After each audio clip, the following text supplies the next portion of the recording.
Hi, my name is Brian. I'm a clinical application specialist at Brightview. I work in the IT department. My addiction story really begins pretty much when I'm 18. That's when I discover alcohol, drug parties, things like that. By the time I was essentially 21, I was addicted to heroin. I was using pills, doing hallucinogens. There wasn't pretty much any drug that I wasn't doing for the most part. I was experimenting with everything.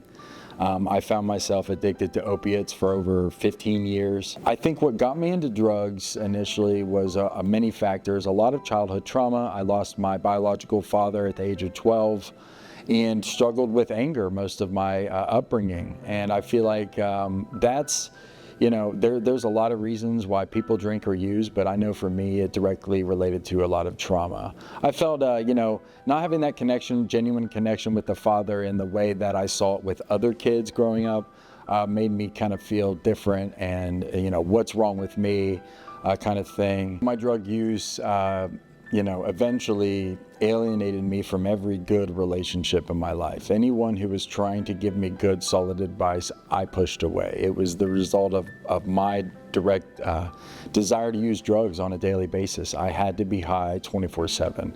And anyone who opposed that or was not conducive with that thought, I sought to pretty much eliminate them from my life. Before I went into treatment, I was living in the woods for about 6 months. With that, I pretty much, went to work every day, but I came home to live in a hammock in the woods, and that was probably my rock bottom. And it was at that point that I knew that I needed something different. I needed a change in my life, obviously. There's nowhere to go be at your rock bottom. You can't dig down any deeper, basically. When I was living in the woods, my drug use alienated me from everyone, even including my drug dealer. Didn't even want anything to do with me. And that's a sad state of affairs when even the guy trying to serve you the drugs that you're hooked on can't deal with your type of personality anymore. And so I had no friends, and my family, of course, they were trying to help me get into treatment, and I wouldn't have it for years. And so by the time I was in the woods, I had no one to call on, because anyone, that I would want to call on would tell me, Brian, what are you doing? Get the treatment immediately. Instead, I was kind of going off the radar, going off the grid, so to speak. And I found myself utterly alone in that place. And that's where drugs got me. There are a lot of unknown dangers when you sleep in the woods. I mean, for me, at that point, I didn't care if anyone, if there was some serial killer out there. In my mind at the time, I was like, hey, be doing me a favor. I'm miserable anyway. And for me, I didn't even really care to a certain point. Once it got bad enough, I stopped caring. I was hoping that somebody would visit me, if it was just anyone to keep me company. Fortunately, I chose to sleep in the woods very directly adjacent from a hospital. So in case anything happened, it's literally a stone's throw away from emergency services. So that was my sane thinking. Oh, I'm homeless, but at least I'm doing it the smart way. At least I'm prudent with my, where I choose to live, kind of thing. Not having anyone to talk to left me utterly in a complete despair. I had nothing to do but either talk to myself or cry or sleep. Right there, there's no interaction, and I feel like us as human beings can only go so long without finding a connection with just anyone, to being able to connect with somebody. And especially in a state like that, I would have welcomed anyone if it means only just to have a conversation, just to, let them know kind of how I felt. That's when I finally threw in the white flag of surrender, and I was able to go into treatment December 2nd of 2019, and from there began a journey of recovery. I had to go into a sober living. I went through a treatment program. With the sober living, I was around a bunch of other guys who were keeping me accountable to what I was doing, and I also really found that working recovery program, whether it be AA, NA, Celebrate Recovery, any one of those things. I know for a fact that they've worked.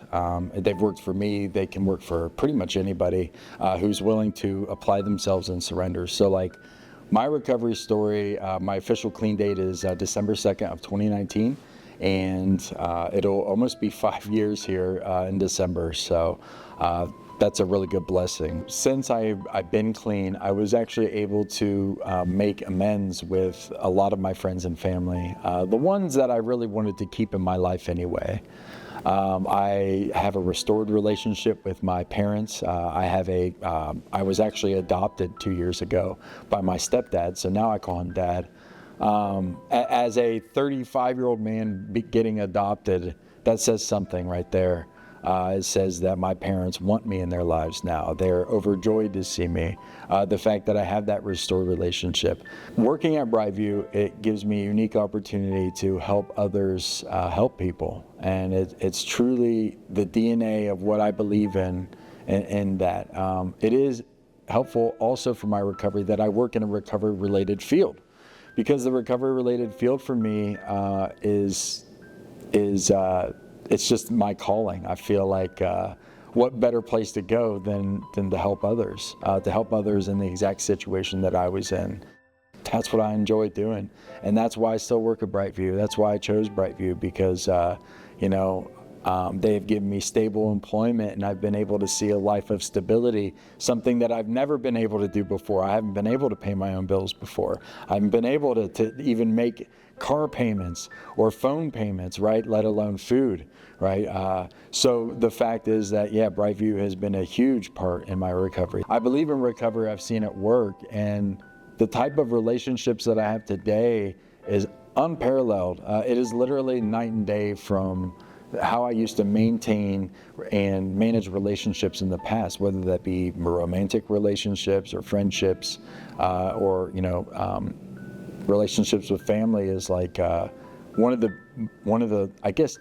biggest prizes of recovery is the fact that I can connect with my family, but also I have a recovery family too.